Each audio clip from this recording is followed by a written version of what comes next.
Okay, so I'm going to finish the questions from Part B on the progress check and then do the 4 from Part A that were incorrect.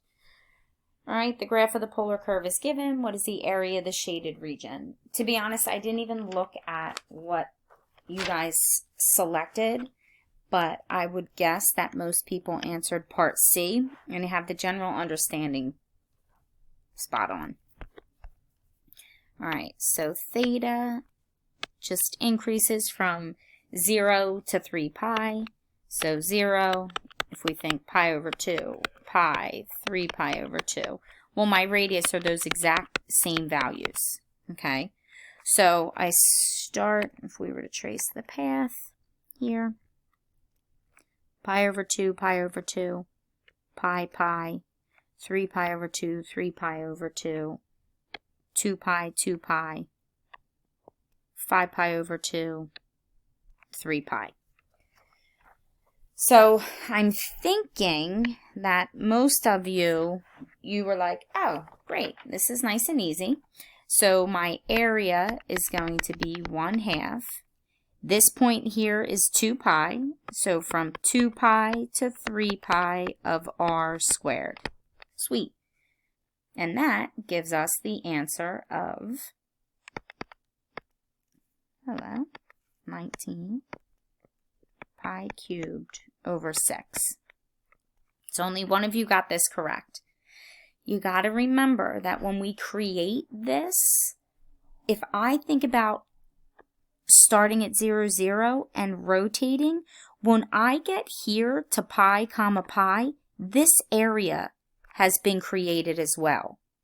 So you have to take, you were right in finding the area from 2 pi to 3 pi, but because the curve was created, we have to subtract that area there.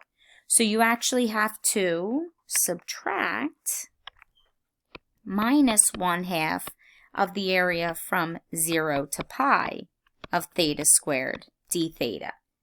So I'm sure you can, I'm going to have you verify this on your own. You would get pi cubed over 6. So subtracting those areas gives us 18 pi cubed over 6, which gives us the correct answer of B. All right, number 11, finding the points of intersection. I mean, you know, that algebraic manipulation, not necessary if we're given the graph. Pi over 2 and 3 pi over 2. I'm sorry that my stylus is going crazy.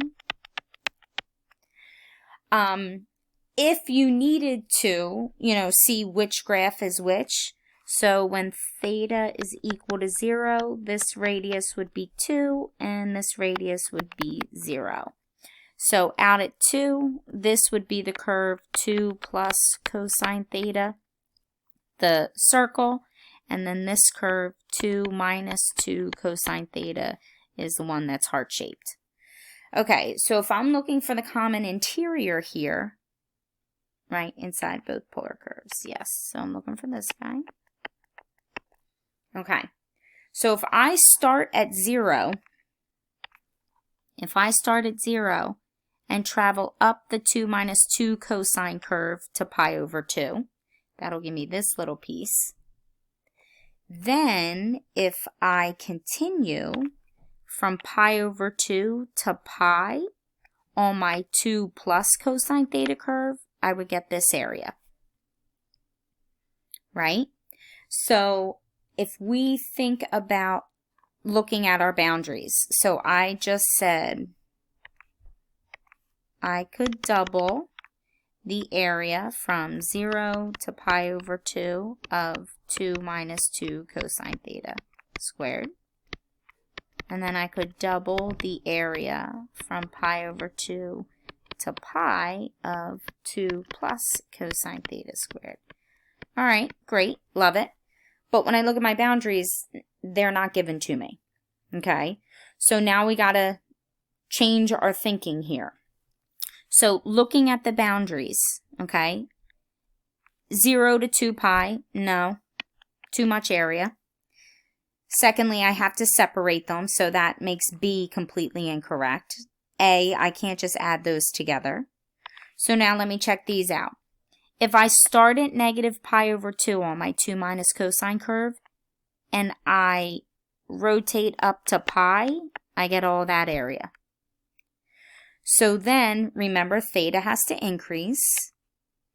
On my 2 plus cosine theta, if I start at pi over 2, and then I increase to 3 pi over 2, it gives me all of that area.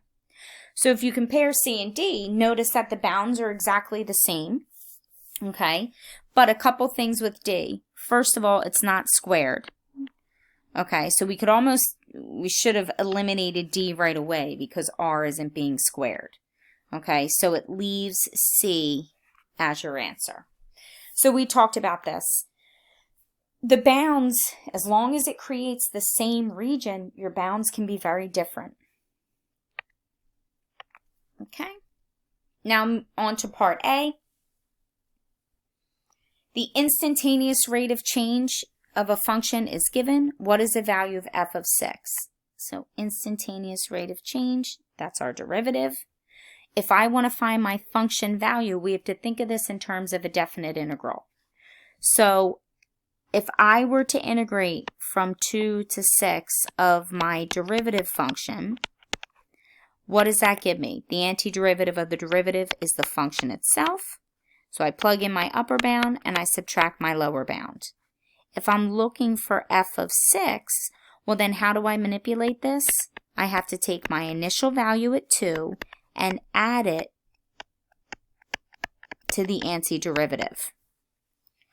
So if we have to do this for both x and y. So for my x coordinate, so for x of t, I would take 2e and add to that from 2 to 6 of e to the square root of t. Okay, so hopefully this doesn't take me too long. All right, so I said 2e plus math, the integral from 2 to 6 of e raised to the square root of x power, integrate with respect to x. My x coordinate is 35.606, so I don't have to go any further. I know that D has to be my answer. Why did I pick the integral from 2 to 6? Well, those are that's the information that I'm given. If I want to know f of 6 and I already know what f of 2 is, that's how I proceed. Okay? So verify you can do this on your calculator. And then 10 cosine of t plus square root of t dt. When it's a calculator problem, I'm looking for the setup and nothing more. So I would want to see this if I assign the problem to you, and then I just want you to plug in the answer and plug it into the calculator and get me the answer. All right, C is identified. F is a differentiable function, which gives the length of the curve. So for those of you who got this wrong, I'm not really sure what you're doing. So arc length it's all about integrating the derivative. So x prime of t is f prime of t. Then we have to square that, right? So we derive it, we square it, and then we have to add it to y prime. So y prime of t is just 1. So nice and easy. Y prime of t squared is just 1. So I add these guys together and take the square root of it. So A and C don't even have a function being squared. And then B, it didn't take the derivative of x and y. So that's why D would be our answer. For time t is greater than 0, the position of the particle is moving given by the vector valued function. If the velocity is given, which of the following could be an expression for the function?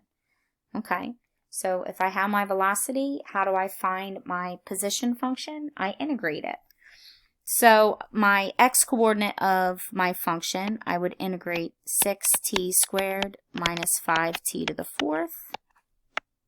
Right, general antiderivative, add 1, divide by the new, add 1, divide by the new, add c. So 2t cubed minus t to the fifth plus some value. So 2t cubed minus 2 to the fifth, all right, totally eliminates a and b. Let's check out when we integrate y. So 12t cubed plus 6. Now we should see that c isn't the answer at all because we have to integrate the vector function for y of t. Add 1 and divide. Add 1. So it does in fact verify 3t to the fourth plus 6t. Key phrase could be, where did the minus 3 and the plus 4 come from? Well, when we find a general antiderivative, unless we're given some condition, we don't have that value of c. But moving forward, the derivative of negative 3, the derivative of 4 is just 0. Okay, last one. Velocity vector of a particle has components given by dx dt is t squared, dy dt is given. Initial position of the particle at 0 is given. Which of the following could give the particle's position at any time t? Okay, so a couple things that you have to understand here, all right? Your bounds are in terms of t, all right? So my bounds have to be from 0 to t. I'm looking for it at any time, and my information, my initial condition is given when t is equal to 0. So it automatically eliminates b and d. Right? These numbers are my initial values. So if I go back to this problem that we did, we take our initial value and add it to the value of the antiderivative. So to find x of t, my initial value for my x component is 3, and then I have to add to that from 0 to t of dx dt. Okay, so when I look at that, if I compare a and b, a doesn't take into consideration adding the initial value. So c, it forces c to be the answer. When I look at y, the initial condition for y at t is equal to 0 is negative 5, and I add to that the value of the antiderivative of dy dt. All right, thank you.